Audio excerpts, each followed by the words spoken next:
कोई भी सपना साकार करने के लिए सबसे जरूरी है सही कोच का होना। चुनिए लाइफ एक्स करियर्स को और करें अपने IMU सेट का सपना साकार। Download the app now. तो उस पर भी बात करते हैं। डेफिनेटली हम लोग भी ह्यूमन बीइंग हैं, कुछ सही चीज़ें भी होती हैं, कुछ ख़राब चीज़ें भी होती हैं। तो लेट्स सी। देखो, पॉजिटिव फीडबैक में क्या है कि आप लोगों ने देखा होगा वीडियोस में भी, क्लासरूम काफ़ी एनर्जेटिक रहता है। हम ट्राई करते हैं जितनी ज़्यादा एनर्जी हो सके उतनी ज़्यादा एनर्जी क्लासरूम में लेकर के आएँ। ये हमारा पहला फीडबैक था। जो बच्चों ने बोला कि हाँ सर, क्लासरूम काफ़ी एनर्जेटिक रहता है, हम जब क्लास में रहते हैं तो हमें मज़ा आता है, चाहे वो लंबे से लंबा क्लास भी हो, बट उसमें भी हम इनकेंटेशन करके या ब्रेक में हम लोग जो मस्ती करते हैं, डांस करते हैं, उसके बाद या फिर बीच में ब्रेक मिलते रहते हैं और उनमें हम जो बातें करते हैं उसके बाद क्लासरूम काफ़ी एनर्जेटिक रहता है एंड काफ़ी मोटिवेशनल स्पीच भी रहते हैं उसमें। इंटेंसिव प्रोग्राम भी बच्चों को बहुत पसंद आए हैं, लेकिन उनका कहना यह था कि इंटेंसिव प्रोग्राम या तो आप रिवीजन के लिए यूज़ करो, या अगर कोई एक टॉपिक पढ़ा रहे हो तो सिर्फ एक ही टॉपिक पढ़ाओ, एक से ज़्यादा मत पढ़ाओ। क्योंकि इंटेंसिव में मैंने ट्राई किया था कि मैं कई सारे टॉपिक्स पढ़ाऊँ, बट बच्चों का सजेशन ये था कि सर आप इंटेंसिव प्रोग्राम सिर्फ और सिर्फ रिवीजन के लिए यूज़ करो। बट इंटेंसिव प्रोग्राम में उनको काफ़ी मज़ा आया। और कुछ प्रोग्राम्स ऐसे भी हुए थे जहाँ पर मैंने बच्चों को रोक दिया था कि आप जब तक अपना फॉर्मूला नहीं बताओगे तब तक मैं नहीं जाने दूंगा। वो प्रोग्राम्स भी बच्चों को काफ़ी अच्छे लगे।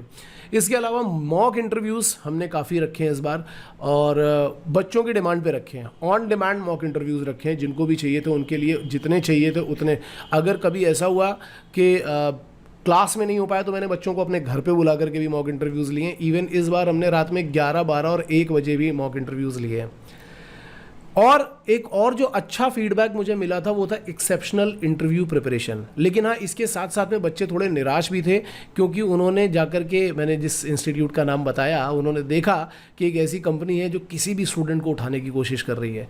उनका कहना यह था कि सर, जो आप प्रिपरेशन कराते हैं, जो आप वाई मर्चेंट नेवी बताते हैं, जिसमें आप लाइफ के 4 आस्पेक्ट बताते हैं, कंपनी की पॉलिसी बताते हैं, कंपनी का कल्चर रीड करने के लिए बताते हैं, आप वेबसाइट पढ़ने के लिए बताते हैं, जितनी चीज़ें आप बताते हैं दैट इज़ ऑसम। हम उनके ऊपर काम भी कर रहे हैं। लेकिन हमारे इतने काम करने के बावजूद कुछ बेवकूफ़ बच्चे ऐसे भी थे जिनको वाई मर्चेंट नेवी भी ढंग से नहीं बोलना आ रहा था। और ये बच्चे एक्चुअली उनको मिले थे, जैसे कि इंटरव्यू देने गए तो वहाँ पे कुछ बच्चे मिले, तो उनका लेवल देख करके बच्चे कह रहे हैं कि सर, मतलब वो लेवल नहीं था, उनको वाई मर्चेंट नेवी भी ढंग से इंट्रोडक्शन भी नहीं बताना आ रहा था, बट उनको मैंने सुना कि इस कंपनी में सिलेक्शन मिल गया है। तो इस जगह वो कहीं डिसअपॉइंट भी थे, थोड़े से डिसअपॉइंटेड थे। और लेकिन यहाँ की प्रिपरेशन पे वो बहुत खुश भी थे कि यहाँ पे काफ़ी कुछ अच्छा हुआ है।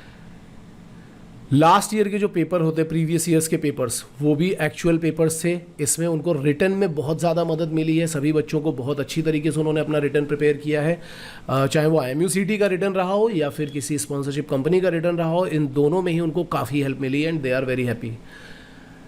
हाँ, इसमें एक और जो पॉजिटिव फीडबैक था, that is we have focused on a lot of revision.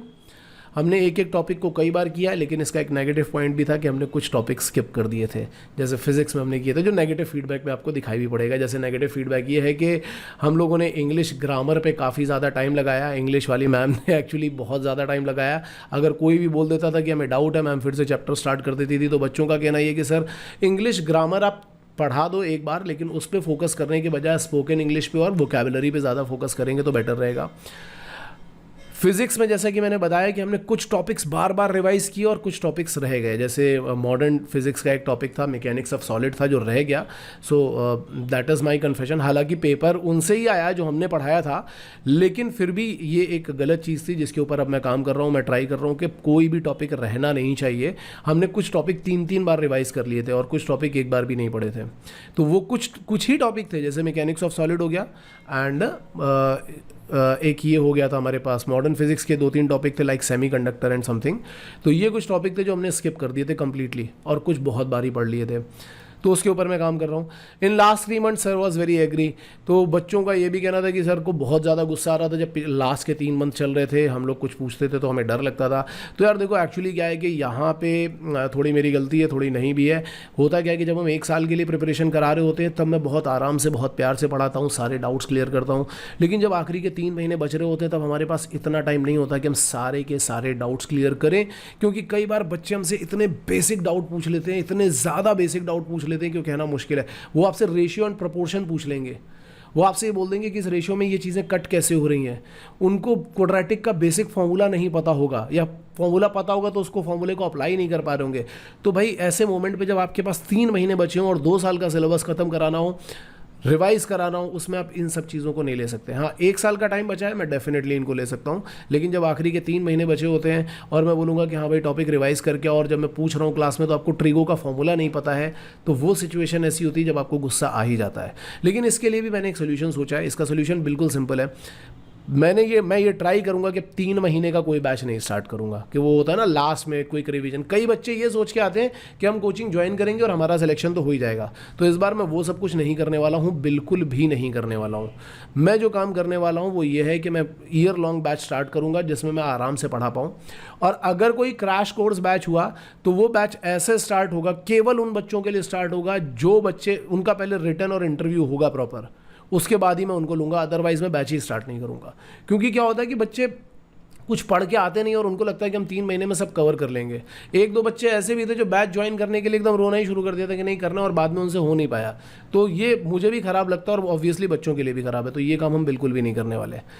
थोड़ा टीवी का अलाइनमेंट जो हमने लगा रखा है क्लास में, उसमें बच्चे बोल रहे थे कि सर आप ये करने के बजाय आप दोबारा से वो वाइट बोर्ड पैनल पे ही आ जाओ, वो बेटर है। तो इस पे भी हम काम कर रहे हैं, जल्दी से जल्दी हम आ जाएंगे। मैथमेटिक्स में बच्चों ने बोला है कि सर ज़्यादा से ज़्यादा लिखिए और हमें टाइम भी दीजिए सॉल्व करने का। तो हम इसके ऊपर भी काम कर रहे हैं, क्योंकि मैथमेटिक्स जब हम टीवी पे पढ़ते हैं तो कई बार चीज़ें मैं लिखता नहीं हूँ, बहुत सारी चीज़ें ऐसी होती हैं जो हम नहीं लिखते हैं। लेकिन मैंने इस बार डिसाइड किया कि हम सारी की सारी कैलकुलेशन क्लास में, ईयर लॉन्ग में तो हम ऑब्वियसली करते हैं, लेकिन जब 3 महीने का सिलेबस होता है जिसमें क्विक रिवीजन होता है, उसमें मैं स्किप कर देता हूँ, जल्दी जल्दी चीज़ें खत्म करनी होती है। तो ये जितनी प्रॉब्लम आ रही है ना, बड़ी प्रॉब्लम ये उसमें आ रही जो क्रैश कोर्स वाले बैचेस थे। जैसे एक और प्रॉब्लम थी कि आपने बैच मर्ज कर दिया, तो बैच मर्जिंग भी क्रैश कोर्स के साथ में नॉर्मल बैच मर्ज कर दिया गया था रिवीजन के लिए। तो अब हो क्या रहा था कि जो बच्चे पहले पढ़ चुके थे उनको लग रहा था कि सर सिलेबस जल्दी खत्म करो, और जो बच्चे नए थे उनको लग रहा था नहीं सर सिलेबस स्लो खत्म करो। तो ये प्रॉब्लम थी। तो जो 3 महीने का ये जो बैच मैंने लास्ट में स्टार्ट किया, that was the biggest problem. So अब मैं उस तरीके का कोई बैच नहीं स्टार्ट करने वाला। और अगर वो बैच बाई चांस स्टार्ट हुआ तो केवल उनके लिए होगा जो बच्चे रिटर्न हमारा क्लियर करके आएंगे। मुझे पता होना चाहिए कि भाई बच्चा पढ़ने में ठीक है, then only I will take the admission, otherwise not. तो वैसे तो चांसेस नहीं है कि हम कोई क्रैश कोर्स स्टार्ट करेंगे। क्रैश कोर्स स्टार्ट करने में बहुत ज़्यादा प्रॉब्लम होती है। तो जो ईयर लॉन्ग बैच होगा हम इसमें ही ज़्यादातर काम करने वाले हैं। सो गाइज, अगर आपको और कुछ जानना हो तो आप हमारे नंबर पे कॉल कर सकते हो। ये कुछ फीडबैक से कुछ स्ट्रैटेजीज थी जो मैंने आपको बताई, और रिजल्ट देखना हो तो डेफिनेटली हमें कॉल करिए। तब तक के लिए ऑल द बेस्ट।